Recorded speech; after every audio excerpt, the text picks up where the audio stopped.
सितारे जमीन परचा धडाका, आमिर खानची मोठी कमाई। 7 वर्षांनंतर मोठ्या पडद्यावर परतलेल्या आमिर खानचा सितारे जमीन पर सिनेमाने 11 दिवसात जगभरात रुपये 200 कोटींचा आकडा पार केला आहे।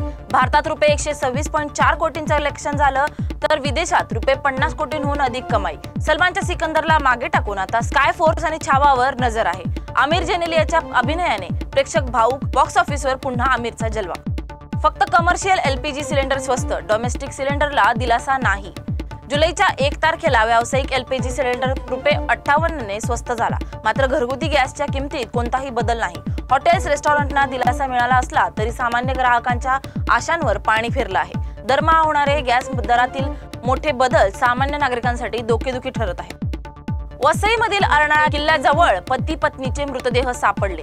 अर्नाळा किल्ल्याजवळ रविवारी सकाळी समुद्रात पती पत्नीचे मृतदेह आढळून आल्याने खळबळ उडाली आहे।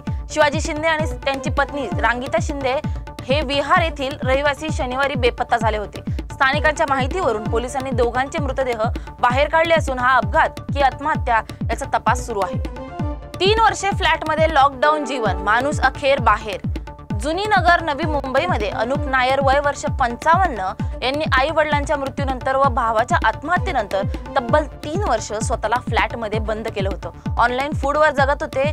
SEAL संस्थेने माहिती मिळाल्यानंतर ते अत्यंत अस्वच्छ स्थितीत सापडले। पायाला संसर्ग, खुर्चीवर झोपत होते। आता त्यांचं पनवेलमधील आश्रमात उपचारासाठी हलवण्यात आलं आहे।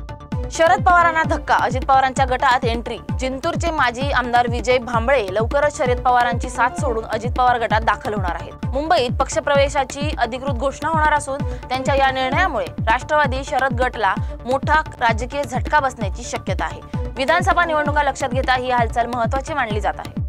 200 कोटींचं स्वप्न, रुपये 1.25 कोटींचा गंडा, लोन स्कॅम। रबाळे MIDC मध्ये 78 वर्षीय उद्योगपतीला 200 कोटींच्या कर्जाचं आमिष दाखवून रुपये 1.25 कोटींची फसवणूक। बनावट चेक, हमीपत्र दाखवून आरोपींनी पैसे उकळले। धनेश देशमुखसह 4 जणांविरोधात गुन्हा दाखल। सर्व आरोपी फरार, पोलिसांकडून तपास वेगात, मोठ्या खुलास्यांची शक्यता। तरुण पोलीस ठाण्यात पोहोचला नवजात बाळांच्या हाडांसह। हत्या प्रकरणी दोघांविरुद्ध गुन्हा। थिसूर मधील पुथुक्कड पोलीस ठाण्यात 25 वर्षीय भावी नवजात बाळाच्या हाडांनी भरलेली पिशवी घेऊन दाखल झाला। पोलिसांनी त्याला व त्याची लिव्ह इन पार्टनर एनिशा हिला ताब्यात घेतले। तपासात उघड झाले की 2021 व 2024 मध्ये जन्मलेल्या बाळांचा जन्मानंतर मृत्यू झाला होता। संशय आहे की बाळांचा खून एनिशानेच केला। दोघांविरोधात हत्या आणि पुरावे नष्ट करण्याचा गुन्हा दाखल। फॉरेन्सिक व DNA तपास सुरू। ट्रम्पच्या टॅरिफ योजनेच्या पार्श्वभूमीवर आशियाई शेअर बाजारात संमिश्र व्यवहार। ट्रम्प यांच्या नवीन टॅरिफ कर योजनांच्या आणि वॉल स्ट्रीटवरील वाढीच्या पार्श्वभूमीवर आशियाई शेअर बाजारात मंगळवारी संमिश्र कल पाहायला मिळाला। काही बाजारात तेजी दिसून आली तर काही ठिकाणी घसरण झाली। गुंतवणूकदार अमेरिकी अर्थव्यवस्थेचा वेध घेत असून फेडच्या व्याजदर धोरणावर आणि येणाऱ्या नोकरीच्या आकडेवारीवर बाजाराचे लक्ष केंद्रित आहे। डॉलरचा दर घसरला असून सोने आणि तेलाच्या दरात चढ उतार सुरू आहे। लग्न करण्यास नाकारल्यावर नर्सवर चाकू हल्ला। वर्धाच्या विठ्ठल रुक्मिणी मंदिर परिसरात रविवारी दुपारी प्रेमसंबंधातून उद्भवलेल्या हिंसाचाराची घटना घडली। लग्नास नकार दिल्याने संतप्त प्रियकर सौरभ क्षीरसागर यांनी नर्सवर धारदार कटरने हल्ला केला। पीडित तरुणी गंभीर जखमी असून सावंगी येथील रुग्णालयात उपचार सुरू आहेत। पोलिसांनी आरोपीला अटक केली असून प्रकरणाचा तपास सुरू आहे। या प्रकारामुळे परिसरात खळबळ उडाली असून प्रेमातून हिंसेकडे वळणाऱ्या घटनांबाबत चिंता व्यक्त होत आहे।